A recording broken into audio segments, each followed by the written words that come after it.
Il disait que le Burkina Faso n'était qu'un point de sable perdu dans le désert, sans mer, sans pétrole, sans horizon. Mais lorsque la misère devient habitude, chaque grain finit par brûler. Et c'est cette étincelle qu'Ibrahim Traoré a choisi d'attiser. La volonté au-delà du manque. Sous ses pas, un pays que l'on croyait effacé apprend à se réécrire, brique après brique. Alors, jusqu'où peut aller une nation qui décide enfin d'agir? Le Burkina Faso n'a pas choisi la facilité, il a choisi la marche en avant. Dans un monde où les puissants dictent la survie, Ibrahim Traoré a imposé une autre loi, celle du courage concret. Sa promesse n'était pas un slogan, mais un serment, que plus jamais l'Afrique ne vivra à genoux. Le bénéfice en est clair. Un peuple qui construit par lui-même gagne une liberté que nul ne peut lui reprendre. Chaque projet devient un acte de défi. Transformer la dépendance en autonomie, la peur en fierté, la poussière en matière première. Et derrière chaque chantier, derrière chaque étincelle de Yélène, se dresse la même voix calme. Nous ne demanderons plus, nous ferons. Car c'est dans cette simplicité que réside la force. Refuser le miracle promis pour devenir le miracle lui-même. Le risque, tout perdre. Mais l'enjeu est plus grand. Prouver que la volonté, armée de discipline et de dignité, vaut plus que n'importe quelle richesse. Tout a commencé par un geste que personne n'avait anticipé. Un soldat transformant le terrain des discours en un chantier de renaissance. En à peine 3 ans, Ibrahim Traoré a fait jaillir 10 projets nationaux, là où le monde ne voyait que poussière et dépendance. Ce n'est pas une légende de plateau, c'est une chronologie de décisions mesurées, exécutées avec une précision militaire. À l'origine, le Burkina Faso se trouvait acculé, enclavé, privé de ressources, abandonné par les bailleurs du Nord. Chaque secteur, agriculture, énergie, santé, logement, dépendait d'un fil venu de l'extérieur. Traoré a rompu ce fil. Sa stratégie ? Reprendre les leviers fondamentaux, nourrir, éclairer, soigner, loger, financer. Et il l'a fait avec une logique de chaîne, chaque projet nourrissant le suivant. L'usine de la Red Gold Factory ouvre la voie à la route Bobo-Abidjan. La route conduit l'énergie alimente l'hôpital, l'eau du barrage Ziga 2 relie les foyers et la banque Burken scelle l'indépendance. Cette architecture n'a rien d'improvisé. Elle repose sur une conviction froide. La souveraineté ne se décrète pas, elle se construit. Les chiffres parlent. Plus de 150 villages électrifiés, 300 000 habitants touchés, des milliers d'emplois créés. Mais au-delà des données, il y a une idée. Rendre visible la dignité d'un peuple qu'on avait voulu invisible. Car derrière chaque brique posée, chaque ampoule allumée, chaque salaire versé, Ibrahim Traoré envoie un message politique. Nous ne serons plus les figurants de notre propre histoire. Et pendant que les chancelleries s'interrogent sur la méthode Traoré, les villages du Sahel voient pour la première fois la nuit reculer. Dans les plaines de Koudougou, la révolution de Ibrahim Traoré ne se mesure pas en discours, mais en visage. Celui de Mariam, ouvrière de la Red Gold Factory, qui presse les tomates qu'elle cultivait autrefois en vain. Avant, elle voyait sa récolte pourrir au bord de la route. Aujourd'hui, elle signe chaque boîte « Made in Burkina Faso » avec un sourire d'artisan. Dans les ateliers, la fierté a remplacé la résignation. Le travail est redevenu un honneur. Plus loin, dans un village électrifié par le projet Yélène, un instituteur raconte comment les cours du soir ont recommencé. Les lampes solaires installées par des techniciens locaux ont rallumé la confiance avant même la lumière. Ce n'est pas une infrastructure, c'est une déclaration. Quand les enfants étudient sous un toit éclairé par leur propre pays, ils apprennent 2 fois, la leçon du jour et celle de la dignité. Traoré n'a pas choisi des symboles faciles, il a choisi les plus modestes. La femme qui travaille, l'enfant qui apprend, l'ingénieur qui rentre au pays. En les plaçant au centre, il a transformé la politique en responsabilité partagée. Ainsi, les premières retombées ne se lisent pas seulement dans les chiffres, mais dans les regards. La peur du lendemain a cédé la place à la certitude du possible. Et quand Mariam rentre chez elle, la boîte rouge dans la main, elle ne pense pas à un miracle venu d'ailleurs. Elle sait que le miracle porte désormais son propre nom. Le tournant s'est joué sur une idée simple. Si l'indépendance doit exister, elle doit se prouver. Et Ibrahim Traoré n'a pas attendu les promesses. Il a enclenché la marche, un enchaînement de décisions rapides, méthodiques, irréversible. Tout a commencé avec l'humiliation des champs rouges, des tonnes de tomates pourrissant sous le soleil, pendant que les mêmes fruits revenaient d'Europe, mis en boîte et vendus 3 fois plus cher.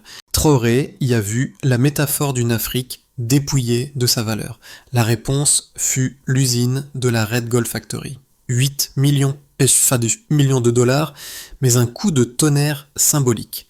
Désormais, le Burkina Faso transforme ce qu'il produit. 150 emplois directs, des milliers de contrats agricoles stables, et surtout la fierté restaurée. Une boîte de sauce rouge n'est plus un simple aliment, c'est une déclaration. Quand la production a commencé à circuler, une autre question s'est imposée. Comment l'exporter ? Les routes appartenaient encore aux circuits étrangers. Traoré a frappé le poing sur la table. Si la route est une chaîne, alors nous forgerons la nôtre. 120 millions de dollars furent mobilisés pour relier Bobo-Dioulasso à la Côte d'Ivoire. Une artère vitale. L'agriculture respire, les échanges accélèrent, les villages s'éveillent. Chaque kilomètre pavé devient une ligne d'indépendance écrite sur le sol. Mais Traoré n'a pas ralenti, car la route sans lumière reste un tunnel. Alors il a levé les yeux vers le Sahel, Yélène, la lumière du peuple. 300 000 personnes éclairées, 150 villages connectés. Dans les hôpitaux, les lampes de poche ont disparu. Dans les écoles, les veillées d'études ont repris. Puis l'eau, avec Ziga 2, des millions de mètres cubes stockés, une capitale désaltérée, des champs renaissants. Et enfin la Burkenbank, le cœur financier de cette souveraineté, où les mains qui cultivent peuvent désormais emprunter, investir, se projeter. Ce n'est plus une suite de chantiers, c'est une orchestration. Chaque projet répond à l'autre, formant un tout cohérent. Le pays s'alimente, s'éclaire, se soigne et se finance par lui-même. Et dans ce mouvement, Ibrahim Traoré avance comme un chef de campagne. Peu de mots, beaucoup d'actes. Les sceptiques parlant de hasard, lui parlent de devoir. Lorsque la première route fut inaugurée, il déclara simplement « Ce n'est pas l'asphalte que nous avons coulé, c'est notre dignité ». Les discours peuvent séduire, mais seuls les chiffres prouvent la solidité d'un rêve. Et Ibrahim Traoré, en stratège lucide, a toujours exigé des bilans plutôt que des slogans. Sous son impulsion, chaque projet du Burkina Faso s'est vu adossé à une mesure concrète. Produire, compter, comparer. Avant 2022, moins de 15% des villages disposaient d'électricité permanente. 3 ans plus tard, le taux dépasse 48%. Une progression de plus de 200% rendue possible par le projet Yélène. Ce bond n'est pas seulement technique. Il représente plus de 300 000 citoyens libérés de la lampe à pétrole. Le soir, dans le Sahel, la lumière n'est plus un luxe. C'est un droit acquis par la sueur. Même basculement dans l'eau. Le barrage Ziga 2 stocke à lui seul plus de 40 millions de mètres cubes, suffisant pour alimenter 600 000 personnes et irriguer des centaines d'hectares. L'accès à l'eau potable, jadis réservé à un quart des foyers, atteint aujourd'hui près de 70%. Le gain n'est pas abstrait, moins de maladies, plus de rendements agricoles, des écoles qui fonctionnent toute l'année. Côté économie, la Burkenbank a ouvert 67 agences locales et accordé plus de 15 000 microcrédits. Avant 2022, 80% des dépôts nationaux dormaient dans des banques étrangères. Aujourd'hui, plus de 60% sont rapatriés. Les transferts nord-sud s'inversent, l'argent circule depuis les campagnes vers les villes et non l'inverse. Chaque billet devient un acte d'indépendance. Chaque compte ouvert, une preuve de confiance retrouvée. La production industrielle suit la même courbe. La Red Gold Factory transforme désormais 12 000 tonnes de tomates par an contre aucune auparavant. Les revenus agricoles ont grimpé d'environ 40%, redressant des milliers de foyers. À l'échelle macroéconomique, le PIB du Burkina Faso affiche une croissance moyenne de 5,7% malgré les sanctions et l'isolement. Mais derrière ces pourcentages se cache la vraie mesure, celle de la dignité. Quand un enfant étudie sous un panneau solaire fabriqué par un ingénieur burkinabé, c'est une victoire qui ne se chiffre pas. Et quand Ibrahim Traoré regarde ses statistiques, il y voit moins un succès qu'une obligation, celle de maintenir le cap malgré le bruit du monde. Le modèle qu'il trace repose sur une équation simple, souveraineté et ressources x confiance dépendance. Et pour la première fois depuis l'indépendance, cette équation fonctionne. Les nations voisines commencent à comparer, à demander, à suivre l'exemple. Les chiffres ne mentent pas. Ils racontent le début d'un basculement historique, celui d'une Afrique qui compte enfin pour elle-même. Les critiques n'ont pas tardé. Certains diplomates parlent d'isolement, d'autres évoquent une illusion de souveraineté. Ils disent que Ibrahim Traoré a enfermé le Burkina Faso dans son propre courage, qu'aucune nation ne peut survivre sans les flux du Nord. Mais le capitaine ne répond pas par la rhétorique. Il oppose des faits. Tout d'abord, la dépendance est maîtrisée. Oui, l'aide extérieure s'est réduite de moitié depuis 2022. Pourtant, les recettes agricoles, elles, ont doublé. La Red Gold Factory exporte désormais vers 5 pays sahéliens. L'autonomie n'est donc pas un retrait, mais une reconquête. Ensuite, la stabilité sociale s'affirme. Les observateurs prédisaient le chaos. Il n'est pas venu. Les campagnes travaillent, les écoles rouvrent, la sécurité alimentaire progresse. Le capital symbolique de Traoré, discipline, clarté, sobriété, agit comme un ciment. Ce n'est pas le charisme qui gouverne, c'est la cohérence. Enfin, une contre-attaque intellectuelle s'impose. Traoré rappelle que la dépendance n'est pas une fatalité économique, mais un choix politique. Ce que l'on nomme isolement, dit-il, c'est parfois la liberté en train de naître. Et le monde découvre que le silence d'un pays qui bâtit vaut mieux que le bruit de 100 conférences. La force de ce discours réside dans sa vérification.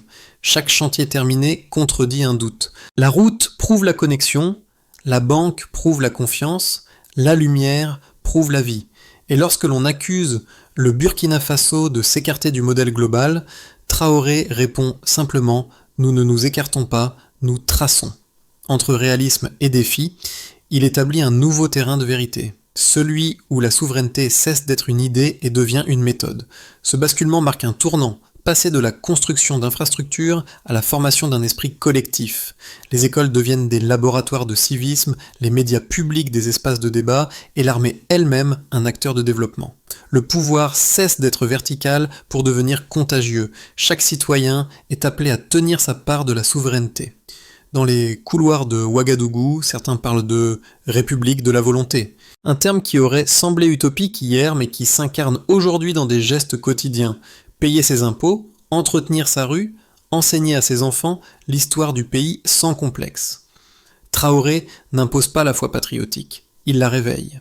Et à ce moment précis, le Burkina Faso n'est plus simplement en reconstruction. Il devient un modèle vivant de résilience organisée.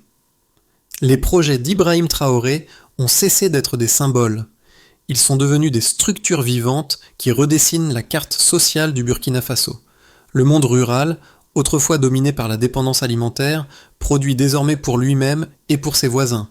La Red Gold Factory achète directement aux coopératives, stabilisant les revenus de plus de 20 000 familles. Les marchés locaux reprennent vie, les femmes, premières bénéficiaires, deviennent des entrepreneuses. L'autonomie cesse d'être une idée, elle se vend sur les étals. L'économie nationale voit les axes routiers terminés, réduire de moitié les coûts de transport, ouvrant les échanges intérieurs. Les PME nées, grâce au microcrédit de la Burkenbank, représentent déjà 15% du PIB non minier. Les recettes fiscales, longtemps asphyxiées, repartent à la hausse, plus 18% sur 2 exercices consécutifs. Le Trésor public n'emprunte plus à court terme pour payer ses fonctionnaires, un tournant inédit depuis 1991. La société civile, avec le projet Yellen, voit la lumière devenir un outil d'équité. Plus de 1000 écoles de brousse fonctionnent à double horaire. Les hôpitaux ruraux, reliés au réseau solaire, soignent la nuit. L'eau du barrage Ziga 2 alimente 600 000 foyers, transformant la santé publique et l'hygiène. Les indicateurs d'accès de base, eau, électricité, soins, sont passés de 42% à 73% en 4 ans. Mais l'effet le plus fort est resté moral. La confiance envers l'État grimpe car il livre enfin. Le Sahel régional observe. Du Mali au Niger, des délégations viennent étudier le modèle Traoré. L'idée d'une intégration par la souveraineté et non par l'aide s'impose lentement. Les corridors commerciaux se recomposent. L'Ouest africain échange de plus en plus entre pairs. C'est une diplomatie silencieuse, fondée non sur la dette, mais sur l'exemple. Et lorsque le soir tombe sur Bobo Dioulasso, on voit briller les toits alimentés par Yellen et réchauffés par la foi en soi. Ibrahim Traoré n'a pas seulement changé la structure d'un État, il a modifié le réflexe collectif. Attendre est devenu agir. Le Burkina Faso respire autrement, plus lentement peut-être, mais avec certitude. L'avenir du Burkina Faso sous Ibrahim Traoré se joue sur 3 trajectoires possibles, définies par des variables claires: sécurité, production et stabilité sociale. Tout d'abord, la consolidation pourrait se poursuivre, portée par les 10 projets déjà engagés. Les chantiers d'énergie solaire et d'eau se stabilisent, la Burken Bank étend son réseau digital et la croissance annuelle tourne autour de 5%. Ce scénario suppose le maintien de la discipline actuelle, peu de dettes, des budgets ciblés et un contrôle ferme de la corruption. Le pays reste isolé diplomatiquement, mais gagne en autonomie stratégique. Ensuite, une coopération régionale pourrait s'intensifier. Le Mali et le Niger rejoignent la logique d'intégration souveraine. Un corridor économique sahélien se crée, réduisant la dépendance vis-à-vis des ports étrangers. Les investissements locaux explosent, dopés par la stabilité interne et l'exemple du modèle Traoré. La production agricole double, la pauvreté chute sous les 25%. Dans ce cas, le Burkina Faso deviendrait le premier pôle d'autodéveloppement de l'Afrique de l'Ouest. Enfin, des tensions extérieures pourraient s'aggraver. Sanctions, isolement, pression économique. Si les partenaires refusent d'ouvrir les marchés, la croissance pourrait tomber à 2% et l'inflation remonter. Mais même ici, Traoré garde un atout, la résilience interne. Les infrastructures d'énergie et d'eau protègent le pays du pire. Le système reste endogène, soutenu par un patriotisme économique profond. Dans tous les cas, une chose demeure, la doctrine du capitaine. La souveraineté n'est pas un pari, c'est une discipline. Ce principe devient la boussole des 12 prochains mois. Car qu'il pleuve ou qu'il vente, Ibrahim Traoré n'ajuste pas sa trajectoire au climat. Il le redéfinit. Le changement que porte Ibrahim Traoré n'est pas seulement une affaire d'État, c'est une onde qui traverse les foyers. Chaque citoyen, qu'il vive à Ouagadougou, à Dori ou à Bobo-Dioulasso, ressent désormais le poids et la valeur de sa propre main. Car la souveraineté, lorsqu'elle quitte les discours, devient une habitude quotidienne. Mariam, l'ouvrière de la Red Gold Factory, n'est plus seule. À ses côtés, il y a des milliers de femmes qui n'attendent plus d'aide. Elles épargnent, investissent, se regroupent. Dans leurs gestes, on retrouve le même rythme que celui du capitaine, direct, discipliné, tourné vers le résultat. Un jeune enseignant de Kaya raconte que depuis que son école est reliée à l'électricité solaire, les enfants arrivent plus tôt. Ils veulent voir la lumière allumée par nous-mêmes. Cette phrase simple résume la mutation du pays. Le « nous » a remplacé le « il ». Ce n'est plus l'État qui agit seul, mais une population qui a réappris à se regarder comme nation. Dans les rues, le drapeau ne se brandit plus par colère, mais par conscience. Et ce patriotisme neuf n'a rien d'aveugle, il s'ancre dans la lucidité. Les gens savent que le chemin est long, qu'il y aura des erreurs, mais ils savent aussi que cette fois, le cap leur appartient. Ainsi, l'œuvre de Ibrahim Traoré dépasse la politique. Elle redonne au peuple la chose la plus rare, le sentiment de peser sur son propre destin. Ibrahim Traoré n'a jamais présenté sa révolution comme un miracle, mais comme une méthode. Cette méthode se résume en 5 étapes précises. Un plan que chaque institution, chaque village peut reproduire sans attendre d'ordre supérieur. Tout d'abord, il faut identifier les besoins vitaux. Énergie, eau, santé, éducation, finance. Ce sont les 5 nerfs de la souveraineté. Chaque projet doit répondre à l'un d'eux, jamais à tous à la fois. Ensuite, il faut former localement. Les ingénieurs, ouvriers et techniciens sont burkinabés avant d'être experts. Traoré a fait de la compétence une arme stratégique. Aucune indépendance ne dure sans savoir-faire. Puis il faut relier les chantiers, chaque infrastructure doit nourrir la suivante. La lumière alimente la production, l'eau soutient la santé, la banque finance la route. C'est ainsi qu'une économie circulaire devient une économie souveraine. En outre, il faut mesurer, corriger, recommencer. Aucun chantier n'est figé, les bilans trimestriels sont publics. Traoré impose un rituel, montrer, compter, améliorer. Cette transparence crée la confiance, et la confiance, à son tour, attire l'investissement. Enfin, il faut étendre par l'exemple. Le Burkina Faso n'a pas les moyens d'imposer son modèle, mais il peut l'irradier, Déjà le Mali, le Niger, la Guinée s'en inspirent. C'est la contagion par la preuve. Cette feuille de route ne promet pas l'infaillibilité, mais la cohérence. Et pour Ibrahim Traoré, la cohérence est déjà une victoire. Elle transforme une idée en système, un rêve en outil. Au crépuscule de Ouagadougou, la lumière de Yélène se reflète sur les murs neufs de Fasso-Mayo. Mariam, l'ouvrière de la tomate rouge, y rentre chaque soir, son enfant à la main. Autour d'elle, les maisons construites par le peuple pour le peuple s'illuminent comme un cœur silencieux. Et dans cette lueur, elle murmure « Nous l'avons fait ». Ce moment, Ibrahim Traoré l'avait imaginé avant même le premier chantier. Il savait que la victoire n'était pas une cérémonie, mais une somme de gestes simples, une brique posée, un toit élevé, une lampe allumée. Car la liberté, ici, ne s'écrit plus dans les constitutions, elle s'allume dans les foyers. Dans le reflet de cette ville neuve, on lit l'écho du pays tout entier. Les routes pavées, les hôpitaux, les barrages ne sont pas des monuments, ce sont des preuves, preuves qu'un peuple, lorsqu'il cesse d'attendre, peut tout construire. Et si demain le vent du Sahel souffle plus fort, les maisons tiendront parce qu'elles sont bâties sur la seule fondation indestructible, la foi en soi. L'histoire du Burkina Faso n'est plus un murmure oublié dans le sable. Elle est devenue un signal, celui d'un continent qui se réveille par le travail, non par la plainte. Et si tu entends cette voix, elle ne t'appelle pas à applaudir, mais à réfléchir. Ibrahim Traoré ne cherche pas des fidèles, il cherche des témoins, des femmes, des hommes, des jeunes qui croient encore qu'un pays peut se redresser par la discipline et la fierté. Car l'Afrique n'a pas besoin de miracles, elle a besoin de mémoire, de courage et de continuité. Regarde les toits de Fasso-Mayo, les lumières de Yélène, l'eau du Zigadeux, les routes de Bobo, la banque du peuple. Chaque pierre, chaque panneau, chaque goutte est un mot du même poème, celui d'un peuple qui se reprend en main. Alors, que tu sois en Afrique, en Europe ou ailleurs, pose-toi une seule question. Et si cette volonté-là pouvait aussi être la tienne ?